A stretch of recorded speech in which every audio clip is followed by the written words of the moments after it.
anak-anak kita dijaga, harta-harta kita dijaga, keluarga kita dijaga. Karena itulah makna titip harta dirimu kepada Allah. Karena tempat penitipan yang paling aman hanya Allah. Karena Dia yang tidak pernah lepas dari penjagaannya. Kalau keluarga yang suruh kita jaga itu tidak akan mungkin, karena ada batasan kemampuan. Tapi ketika Allah itu akan menjaga selamanya. Dan Allah menjaga orang itu di hatinya, kalbunya. Makanya cinta akan selalu dijaga, keselamatan akan selalu dijaga ketika Allah menganugerahkan. Maka titip keluarga kita kepada Allah. Caranya, baca doa itu ketika pagi atau subuh. Jangan khawatir, karena ada rezeki yang telah ditetapkan oleh Allah. Insya Allah cuma kita harus menambah jalurnya. Sesudah sholat sunnah subuh, baca subhanallah wa bihamdi subhanallahil azim astagfirullahaladzim 100 kali. Tidak akan pakir hingga meninggal. Yang kedua, la ilaha illallahul malikul haqqul mubin, dibaca sesudah sholat duhur 100 kali. Kalau sudah sholat subuh dicukupkan la ilaha illallahul malikul haqqul mubin Muhammadur Rasulullah shadiqul wa'dil amin. Itu si makna Ka'bah. Siapa yang membaca ini itu akan dilebihkan hartanya oleh Allah.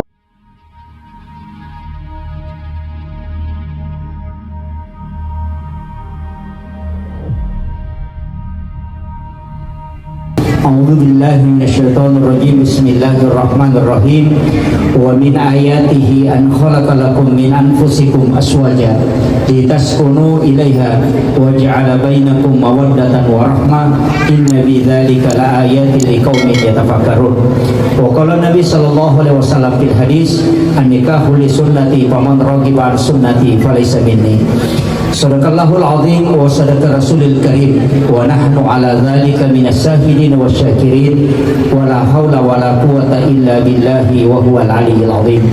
Hadirin wal hadirat ikhwanu fillah, sidang jamaah walimatul urus, wabil khusus pengantar mempelai pengantin perempuan dari laki-laki, perempuan dari Makassar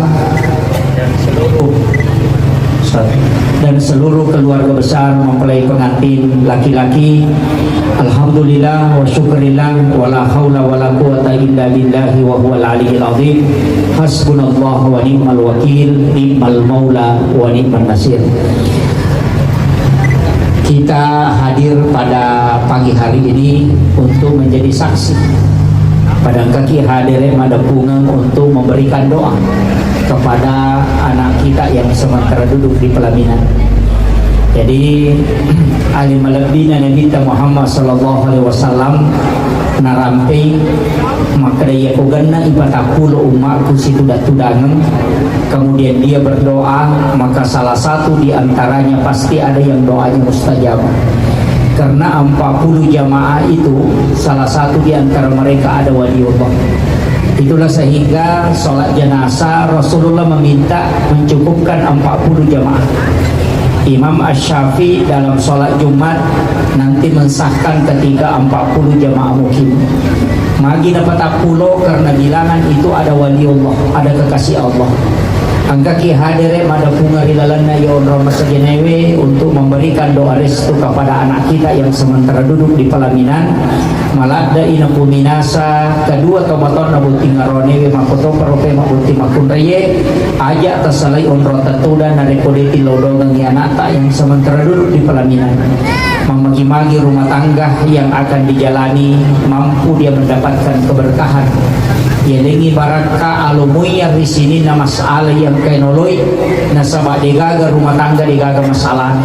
Jadi aja tak ada orang yang berkeluarga itu jauh dari masalah, tidak. Makanya Allah menyebutkan kalimat wa may yattaqillaha yaj'al lahu makhraja. Jadi siapa yang bertawakal kepada Allah dilepaskan, dikeluarkan dari masalah. Enak kada dunia ada masalah, maka rumah tangga itu nanti pasti ada masalahnya. Ya nasyalla bina mau tahu pasti engka dua telu masalah nah hadapi. Ya kau engka tahu mah kada dewa pangewangi ya si bapak aja mau tambah kecuali tahu tarun atau bebek si bola di memang selama tahu normal biasa angka si salah pendapat. Kenapa? Karena sakinah tidak akan lahir kecuali sudah ada masalah. Karena sakana itu bahasa Arab, tenang dari kupure magaru. Ya kung ka kopi garu na petana maka dia bahasa Arab na sakana. pepohonan ya kok daun-daun dan kayu yang diterpa angin kemudian bergerak kemudian tenang, itu sakit. Hati yang bergejolak kemudian tenang, itulah sakinah. Jadi inti dari sakinah adalah ketika ada masalah. Jadi kotilodongan di rumah tangga atau maka mudah-mudahan sakinah mawaddah warahmah ilodongan isitongan natu mapangewang. Itu intinya. Ilodongan ini ada sedikit masalah karena sakinah tidak datang kalau tidak ada masalah. Kemudian mawaddah, cinta yang didasari kecantikan. Ia makun raya terbatas waktu cantiknya. Makun raya itu tidak lama, cantiknya tidak lama. Satu. Jadi cantiknya wanita itu paling tinggi 50 tahun. Lewat 50 tahun sudah pudar. Nah, makanya kalau ada orang menikah nariko angkat atau gunting gara-gara cantik fisik, maka insya Allah tidak lama akan cerai. Nah, sebab magai ya napa aja nama cantik pajatoni macam ni. Nah, kemudian yang ketiga adalah warahmah.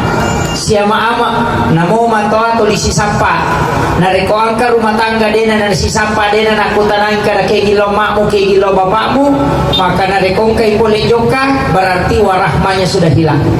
Tapi selama tulisi sapa mah boleh guntingin angka rewa ke gilo makmu angka lakai boleh joka ke gilo makmu ke gilo bapakmu, selama si sapa tahu berarti itu warahmah sebenarnya. Siapa ama istilahnya namo mato kecantikan sudah tidak ada, pajak mulus tapi masih saling mencari, itulah warahmah. Dan itulah yang kita doakan. Tapi angka pondasinya paling kuat. Pondasi paling kuat dalam rumah tangga adalah takwa. Makanya dulu di Facebook terlimakan mudah-mudahan samawah, singkatan dari sakinah mawaddah warahmah. Ya kuya mudah-mudahan sama rata sakinah mawaddah warahmah dan takwa. Karena itu penting. Magina takwa penting karena takwa dalam rumah tangga itu yang melepaskan masalah. Makanya pasang ini terjaga wilayah kita. Jadi sama bicara oke ya. Dari sama bugis.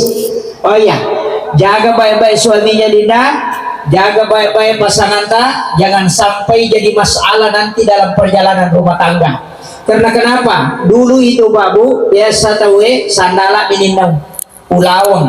Orang biasa curi emas, curi motor, curi kendaraan. Sekarang ada juga sudah ada pencuri suami. Iya, pencuri istri juga ada. Apalagi kalau saya lihat tampan-tampannya ini pengantin laki-laki, wah bahaya. Nah, kayaknya minimal 3 gadis yang pernah dirayu ini. Makanya saya minta dijaga baik-baik. Nah, makanya terjaga wilayah kita. Insya Allah ada doa yang diajarkan Rasulullah ketika kita bangun di waktu subuh, baca Bismillahi ala nafsi wa mali wa ahli 7 kali. Sesudah sholat maghrib baca juga Bismillahi ala nafsi wa mali wa ahli. Insya Allah keluarga kita dijaga oleh Allah. Ya komelo ki jaga ya keluarga tidak akan diganggu. Sebenarnya ada 2 doa yang paling mustajabah. Yang pertama itu tadi, sebenarnya doa itu dibaca ketika bangun. Bismillahi ala nafsi wa mali wa ahli. Anak-anak kita dijaga, harta-harta kita dijaga, keluarga kita dijaga. Karena itulah makna titip harta dirimu kepada Allah. Karena tempat penitipan yang paling aman hanya Allah. Karena Dia yang tidak pernah lepas dari penjagaannya. Kalau keluarga yang suruh kita jaga itu tidak akan mungkin, karena ada batasan kemampuan. Tapi ketika Allah itu akan menjaga selamanya. Dan Allah menjaga orang itu di hatinya, kalbunya. Makanya cinta akan selalu dijaga, keselamatan akan selalu dijaga ketika Allah menganugerahkan. Maka titip keluarga kita kepada Allah. Caranya baca doa itu ketika pagi atau subuh, Bismillahi ala nafsi wa mali wa ahli. Yang kedua ketika maghrib baca juga 7 kali Bismillahi ala nafsi wa mali wa ahli. Kemudian yang kedua ada ayat di dalam Al-Quran yang disebut dengan ayat Al-Husni. Yang disebut dengan ayat Al-Husni ini sebenarnya adalah zimatnya ulama. Itu dibaca 7 kali di waktu maghrib dan juga 7 kali di waktu subuh. 2 ayat terakhir Quran surat At-Taubah. Laqad ja'akum rasulun min anfusikum azizun 'alaihi ma'anittum harisun 'alaikum bil mu'minina raufur rahim wa in tawallaw faqul hasbiyallahu la ilaha illahu 'alaihi tawakkaltu wa huwa rabbul arsyil azim. Kenapa ayat ini penting dibaca 7 kali di waktu maghrib? dan 7 kali di waktu subuh, keluarganya akan dijaga oleh Allah, dipanjangkan umurnya, ditenangkan kehidupannya, dicukupkan rezekinya, dan kelak mendapat syafaat kepada Rasulullah SAW, dan dia akan minum di telaga Rasulullah sepuasnya. Makanya saya wasiatkan Dinda, amalkan 2 ayat terakhir Quran surat Taubah ini yang disebut dengan ayat Al-Husni. Inilah azimatnya para ulama. Detang kalinga kareba maja, kemudian tidak ada fitnah dunia yang menimpa kita, keluarga kita tidak akan diganggu, karena inilah yang menjaga. Karena ayat ini termasuk ayat pamungkas untuk menjadi tolak bala sekaligus keselamatan. Mudah-mudahan itu diberikan keberkahan. Kemudian yang wasiat saya yang kedua yang paling penting, sebenarnya ia di oko ugi nareko puraki mapa boting langsung siara kubur. Malam pertama tidak ziarah, nanti besoknya langsung siarah. Magi disuruh masyarakat kubur. Banyak orang keliru memahami siara kubur pengantin baru. Sembara nonrui bawai. Kadang kanenena korong kanuna korong, jangan. Kalau orang tua masih hidup dua-dua, paling-paling dibawa ke neneknya. Tapi yang paling pokok jangan ke neneknya. Yang paling pokok cari makam ulama. Tasampai ki buruk atau pandrita, ki buruk nawali ziarahi, suruh pengantin baru ziarah ke sana. Kemudian minta bacakan suratul Fatihah. Setelah itu suruh berdoa, ya Allah, berikan aku keberkahan, anak-anak dan keturunanku kelak keberkahan, sebagaimana berkah yang engkau berikan kepada ulama ini. Itu yang disebut dengan tawassul. Yang tidak boleh itu meminta langsung ke kuburan. Misalnya hubungan pas salama ya anakku, alingnya disingan, itu yang namanya tawassul, itu yang musyrik. Tapi kalau kita bacakan Fatihah kepada orang yang meninggal, utamanya di makam para wali. Di sini ada makamnya Guruta Kiai Abdul Muin Yusuf Kalisidendrek. Beliau adalah wali Allah. Di sini banyak makam ulama. Di Sidrap ini banyak. Ada di Sayyid Karama, di Telat-Telang. Itu ulama kita. Ulama langsung dari Yaman, dan itu adalah wali Allah. Datangi makamnya, kemudian bacakan Fatihah, kemudian berdoa kepada Allah. Ipun talingak barakah, alingi anak-anak dan keturunanku barakah, pada barakah engkai talingi atau pandite. Dalilnya ada, ihdinas siratal mustaqim, siratal ladzina an'amta alaihim. Di situ bukan siratal nabi, bukan siratal malaika, bukan siratal rasul, tapi siratal ladzina an'amta alaihim. Lalanna tumulingi papedalle. Ulama kita diberi nikmat karamah, diberi nikmat kewalian, diberi nikmat ketakwaan. Datangi itu, kemudian minta kepada Allah. Bega beda na Pak Abu Kongka atau letek bola baru, na mendreki bolana nama cantik bolana erita aga dia sipau, pepo taletok kasih dalek pada telinga iya. May bagi-bagi itu nawadi ngamak bola saya bisa bikin rumah secantik ini. Itu sama ketika kita ke makam kemudian berdoa kepada Allah supaya kala anak-anaknya bisa menjadi wali Allah, bisa menjadi ulama. Ia naruh tujuan nanti masyarakat kubur, tapi mega tahu kebunti parui mocone masyarakat mega tahu pandrita nasyarai, sehingga juga anaknya tidak ada mendapatkan keberkahan dari doa itu. Makanya penting saya wasiatkan, jangan sembarang datang berziarah. Datangi orang-orang tertentu yang memiliki kewalian. Pada Guru Kiai Abdul Rahman Ambodale di Mangkoso, pas depan masjid Mangkoso itu, singgah di situ, ziarahi makamnya dan minta keberkahan kepada Allah sebagaimana yang diberikan. Itulah tradisi ulama-ulama kita untuk mendapatkan keturunan yang soleh dan soleha. Kemudian yang ketiga, wasiat saya, sebelum berhubungan usahakan agene lalu berwudu sebelum berhubungan. Kenapa? Ketika kedua-duanya berwudu, majenne moki lelewali, kata kita berhubungan dan istri bisa hamil dengan itu, insya Allah anaknya akan menjadi orang baik. Tapi ada 2 waktu yang paling bagus untuk berhubungan. Yang pertama sesudah sholat duhur. Itu isyarat dari hadis Nabi. Ketika engkau ingin masuk ke dalam kamar ibu bapakmu di siang hari. Kenapa hadis menyebut siang? Kenapa bukan malam? Kenapa bukan sore? Kenapa bukan pagi? Nabi mengatakan ketika engkau ingin masuk ke dalam kamar ibu bapakmu di siang hari, maka ketuk pintunya. Kenapa diminta untuk mengetuk? Itu isyarat untuk orang tua bahwa ada tempat di situ ketika engkau berhubungan bisa melahirkan anak yang soleh. Makanya tempat yang paling bagus berhubungan untuk mendapatkan keturunan yang kuat akidah imannya, berhubungan sesudah sholat duhur.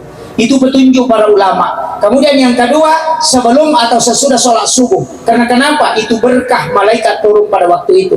Makanya sedekah subuh itu sangat bagus. Sholat subuh itu disaksikan malaikat. Karena berhubungan sebelum dan sesudah sholat subuh, itu juga bisa menguatkan keimanan anak-anak kita.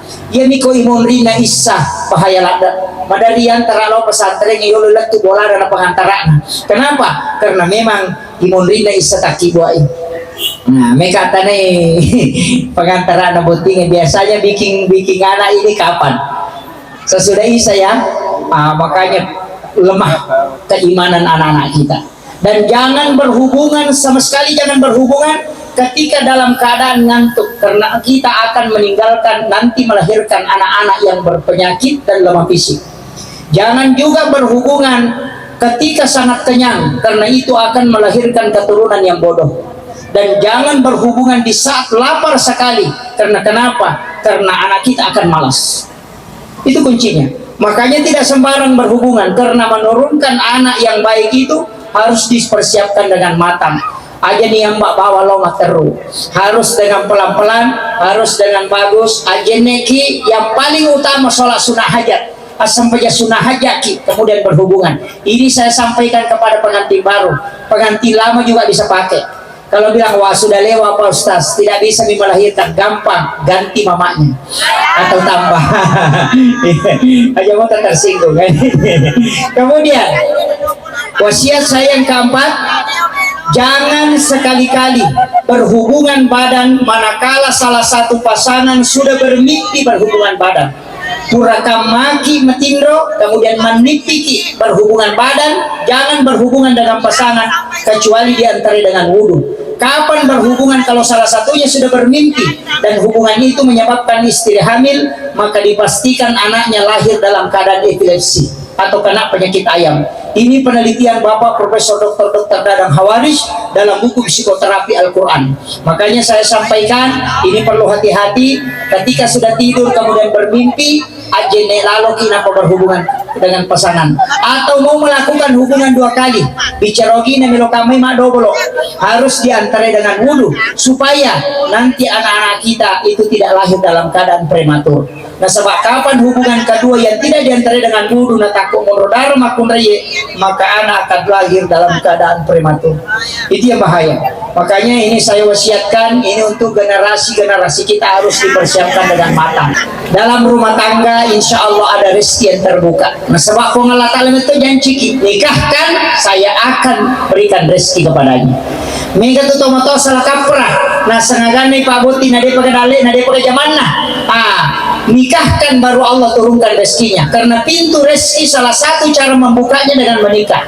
Orang yang sudah menikah ada pintu rezeki yang dibukakan oleh Allah. Tapi kalau tidak menikah itu tidak dibuka. Nanti selesai menikah baru dibuka. Makanya orang yang menikah dua kali itu terbuka. Yang dua istrinya banyak pintu rezeki. Tapi saya tidak suruh menikah dua kali. Saya cuma mengatakan Allah menjanjikan pintu rezeki yang sudah menikah. Makanya upasanya jangan khawatir, karena ada rezeki yang telah ditetapkan oleh Allah. Insya Allah cuma kita harus menambah jalurnya. Sesudah sholat sunnah subuh, baca subhanallah wa bihamdi subhanallahil azim astagfirullahaladzim 100 kali. Tidak akan pakir hingga meninggal. Yang kedua, la ilaha illallahul malikul haqqul mubin, dibaca sesudah sholat duhur 100 kali. Kalau sudah sholat subuh dicukupkan la ilaha illallahul malikul haqqul mubin Muhammadur Rasulullah shadiqul wa'dil amin. Itu si makna Ka'bah. Siapa yang membaca ini itu akan dilebihkan hartanya oleh Allah. Kemudian yang ketiga sesudah asar, Rabbi shrahli sadri wa yassirli amri, supaya semua urusannya diangkat oleh Allah dan dimudahkan seluruh masalah yang dihadapi. Dan itu dibaca 100 kali. Namun ia minta pandanunga Bu. Sebenarnya ada 5 amalan. Subhanallah bihamdi subhanallahil azim astagfirullahaladzim sesudah sholat sunnah subuh. Kemudian la ilaha illallahul malikul haqqul mubin sesudah sholat duhur. Rabbi shrahli sadri wa yassirli amri sesudah sholat asar. Kemudian suratul waqi antara maghrib dengan isya. Kemudian yang sesudah sholat subuh adalah sholat sunnah duha. Amalkan minimal 4 rakaat, jangan 2 rakaat. 2 rakaat itu Pak Brotun. Kalau 4 rakaat tidak akan miskin kata Nabi hingga dia meninggal. Banyak orang biasa mengeluh, Ustaz saya sudah duha setiap hari tapi rezeki juga begini-begini karena duhanya 2 rakaat. 2 rakaat duha itu hanya sedekahnya tubuh kata Nabi. Nanti 4 rakaat baru tidak akan miskin atau tidak akan fakir hingga dia meninggal. Ibu-ibu harus mengamalkan ini. Jangan fokuskan kepada suami, tapi fokuskan kepada ibu yang mengamalkan, istri yang harus mengamalkan. Laki-laki itu bekerja, walaupun dia harus tetap berdoa, tapi perempuan harus berdoa. Kenapa? Karena doa wanita 3 kali lebih cepat dibanding doa suami. Coba kita dari pejabat besar, Soeharto ketika Ibu Tin wafat langsung drop. Habibie ketika Ibu Ainun wafat langsung tidak bisa bangkit. Susilo Bambang Yudhoyono seorang yang hebat, tapi ketika Ibu Ani wafat sampai ini tidak bisa bangkit. Kenapa? Laki-laki yang hebat itu karena kelembutan istrinya berdoa. Jangan anggap bahwa wanita yang ada di samping kita itu lemah, tapi karena doanya bisa menembus sampai ke aras. Makanya wanita yang banyak berdoa, insya Allah suaminya akan sukses. Tapi wanita yang jarang berdoa, suaminya akan kalang kabut dalam kehidupan. Makanya dilodongi. Kenapa? Karena memang doa dititip ke istri. Itu yang paling bagus. Makanya jadi ibu itu 5 HP nih. Pak Mega tuh HP na urus bisa mana urusan na tahu. Ang kayaan mapat di Wata ko Sumatra, mapat di Lakat na yano ko Bone, mapat di Utu na yano ko Surabaya, mapat di Wata na yano katiyano matunubalo ko Pendra, padahal laki na jamba-jamba denisan. Ini yang kadang-kala dia tahu semua urusannya orang. Si anu sakit di sana, si anu suaminya mencerai di dekatnya dia tidak tahu gara-gara handphone. Ini bahaya, makanya jangan sering bermain HP. Ada orang Pak istrinya main HP di kursi, suaminya di depan televisi, anaknya di kursi, tidak pernah bicara satu malam, sehingga tidak ada ikatan emosional dalam keluarga gara-gara handphone. Makanya upasani jangan terlalu banyak bermedia sosial. Nah ini yang penting. Kemudian laki-laki harus siapkan 4. Aju, rumah, waju, pakaian, kaju, makanan, aju-aju, anu. Biar tidak dipaham perempuan, yang penting laki-laki paham. Aju, bola, rumah, itu tanggung jawab laki-laki. Waju, pakaian perempuan itu Pak tidak pernah cukup. Semua model ada, mulai dari yang miring-miring sampai yang dibalut-balut ada. Sekarang yang terbang-terbang di belakang ada juga yang berlubang dari dalam tangannya keluar begini. Nah itu saya tidak tahu model apa namanya, angka mana rupanya. Makanya wanita tidak pernah cukup bajunya. 3 lemari itu masih begini matanya kalau ke pasar. Selalu begini itu dia di Shopee tuh, oh ini cantik lagi. Kenapa? Karena wanita itu selalu ingin tampil sempurna. Laki-laki Pak jasnya 5 tahun tidak diganti. Enggak lalu arwahnya jasa dan pakai buti, pakai pak buti enak. 28 tahun tidak diganti jasnya. Kenapa? Laki-laki begitu, simpel sekali kalau mau jalan. Dia ambil celana, ambil bajunya, jasnya tinggal ditarik, kepalanya dikasih begini saja, songkoknya sudah jalan. Kalau mukanya itu dikasih begini saja, oh selesai. Kalau perempuan tidak bisa. Macam mipul yolo, macam mipul bondri, macam mipul yolo. Di kemana? Melihat ke depan, boleh juga ke belakang. Kalau ketemu orang ditanya lagi, tidak ada jibekok, tidak ada jebak. Padahal dia sudah cermin 3 kali itu. Naik ke mobilnya orang dikasih begini lagi spionnya. Itu atau kemana ke cespion itu, makanya kita ada lurus itu ke cespion di luar itu kalau ada perempuan sudah lewat. Kenapa? Wanita itu bahasa Arabnya adalah mar'ah, sedangkan cermin bahasa Arabnya adalah mir'ah. Itu satu akar kata. Wanita dengan cermin tidak bisa dipisahkan. Makanya wanita kalau ke pengantin selalu tasnya besar karena ada cermin di dalam. Kalau laki-laki tidak, urusannya di belakang. Nah ini penting saya wasiatkan. Kenapa? Karena kesenangan laki-laki ada pada pandangan, itu harus perempuan tahu. Jadi mesti selalu neces, selalu kinclong mukanya. Kenapa? Karena syahwat suami 60% ada pada pandangan. Wanita kalau tidak cantik tidak laku. Laki-laki biar tidak ganteng, yang penting jago mabote laku. Itu kuncinya. Beda rone namanya itu mengerti aku macam ini mabote insyaallah laku ki. Tapi ya makumraya nadena macam cantik sabaraki. Makanya semua penjual Pak mulai dari Sidrat sampai Makassar yang menjaga warung itu perempuan. Kenapa? Karena pengaruh itu besar untuk laki-laki. Makanya hati-hati nih, apalagi di Makassar dengan Sidrat. Nah, nanti kalau selalu manyung mulutnya di rumah begini, kalau mau jalan suaminya, ada yang senyum-senyum di warung langsung dia bilang, ini lebih cantik daripada istriku di rumah. Itulah faktor awal selingkuh. Karena istrinya manyung di rumah. Makanya jangan manyung kalau mau berangkat suaminya.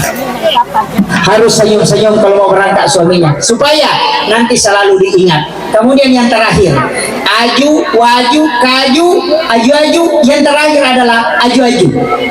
Ini yang penting. Makanya aju-aju ini bahasa Bugis. Harus tadi belikanlah perempuan kulkas, belikan kompor gas, belikan tas, belikan juga emas, belikan juga mobil ras. Tapi biar ada emas, ada kulkas, ada mobil ras, kalau tidak ada pacas, naik mobil ambulans pula. Langsung mengerti ini. Kalau saya bilang pacas, langsung mengerti. Makanya di dalam agama kita diajarkan oleh Rasulullah, ada sedekahnya Nabi Ibrahim. Setiap mau makan sedekahnya Ibrahim, insya Allah tidak lama syahwat. Apa itu? Garam halus. Siapa yang makan garam sebelum makan dan makan garam sesudah makan, maka pasti dicerdaskan otaknya. Yang kedua, tidak akan lama syahwat. Yang ketiga, tidak akan keracunan makanan. Karena itu sedekahnya Nabi Ibrahim. Makanya orang yang makan garam halus, insya Allah cerdas. Anak-anak yang sebelum makan diajari makan garam halus, itu sunnah Nabi. Cuma orang lupakan. Kalau kita buka kitab Hiyalinitin karangan Imam Al-Ghazali, itu dia rinci. Makanya kalau mau makan garam halus sedikit. Dalam ilmu medis itu juga obat tidak akan keracunan makanan karena yodium asli. Kemudian yang ketiga, tidak ada laki-laki yang lama syahwat yang mengamalkan itu. Makanya penting, air garam itu juga obat. Itu bisa menyembuhkan 40 jenis penyakit. Karena air laut itu 70% oksigennya. Orang kena syarat kejepit suruh mandi di laut. Rutin 1 bulan, insya Allah bisa jalani. Kenapa? Karena terapi yang paling bagus adalah air garam. Karena dia oksigennya padat. Di darat itu cuma 30, laut itu 70. Makanya orang yang kalau terapi kesembuhan paling cepat sebenarnya air laut. Cuma kadang orang tidak gunakan. Baharudin Lopa almarhum itu setiap subuh Jumat pasti mandi di laut untuk menjaga kesehatan fisik. Saya ketemu kemarin Bapak Insinyur Haji Aksa Mahmud, itu bisa berenang 1 kilometer tanpa alat di laut, padahal umumnya sudah 67 tahun. Itu karena dia selalu menggunakan terapi air laut. Makanya orang yang tidak paham dengan khasiat air laut itu kadang tidak mempedulikan. Padahal di situ intinya, kalau ada orang lama syahwat suruh rutin mandi di laut, itu juga obat yang paling bagus. Makanya kalau ada orang kena gangguan jin, nah dia tidak bisa diruqyah, suruh mandi di laut. Menyelam pertama suruh baca suratul Fatihah, baru naik menyelam kedua suruh baca ayat kursi, jinnya akan keluar. Itu cara orang mengeluarkan jin yang tidak bisa diruqyah. Nah inilah yang dipakai ulama kita dari dulu. Makanya penting, tapi insya Allah ada jin yang menjaga 2 anak kita ini, namanya Dasil dan Dasima. Jin itulah yang mengganggu rumah tangganya supaya kadang bertengkar. Tapi insya Allah ketika dia salam atau kau masuk ke kamarnya, jin ini akan keluar. Jadi obat supaya tidak diganggu jin di dalam kamar, ucapkan salam ketika masuk ke dalam kamar, Dasin dan Dasima akan keluar. Tapi saya sampaikan Dinda, jangan terlalu banyak ngomel kalau ada masalahnya suami. Diam saja dan doakan. Kalau tidak, kasih saran dengan membisik-bisik. Jangan berdebat. Kalau suaminya marah-marah, diam. Kalau istri marah-marah, suaminya harus diam supaya tidak berdebat. Kalau ada satu marah kemudian ngomong satu kali dia terbang piring itu. Tidak ada sayapnya yang biasa terbang. Tapi kalau ada yang marah satu diam, insya Allah berhenti. Apalagi kalau, tapi saya tahu itu perempuan yang tukang marah. Siapa namanya ini perempuan? Fitri, alhamdulillah selamatlah pengantin laki-laki. Namanya bagus, bukan tukang marah. Yang tukang marah itu Wati, Fatmawati, Sukmawati, Rahmawati, itu yang tukang marah. Ya, Fitri tidak, insya Allah. Itu kagak makundar biasa Wati. Ada. Itu kalau Wati Pak, suaminya turut toto ini nanti dan kemati. Tidak akan bisa melawan itu suaminya. Kenapa? Karena memang nama ini ada yang menjaga sebenarnya, yang tidak mau ditundukkan. Itu susah ditundukkan. Wati, tapi kalau dia jadi pemimpin pasti berhasil. Karena dia bisa memerintah laki-laki. Itu hebatnya nama yang ada Wati di ujungnya. Yang kedua, enang kamakundray manipi timur resik na pananakataw tu apa maringan inaka. Kaya mempunyai magalak kau jai balik bulan. Saya kira ini yang penting saya sampaikan. Mudah-mudahan ada hikmahnya. Saya wasiatkan kepada pengantin baru dan juga kepada pengantin lama, terkhusus juga kepada saya pribadi, jangan tinggalkan ibadah termasuk sholat dan jangan tinggalkan sedekah. Bersedekah yang paling bagus Dinda adalah melayani suami dengan sempurna, karena pahalanya sama dengan ibadah umrah 1 kali. Makanya macam ya kumelo kita ke bineta saya mekila umrah, itu yang paling bagus. Akhirul kalam, Allahul muwaffiq ila aqwamit thoriq. Nasrun minallahi wa fathun qarib wa basyiril mu'minin. Assalamualaikum warahmatullahi wabarakatuh.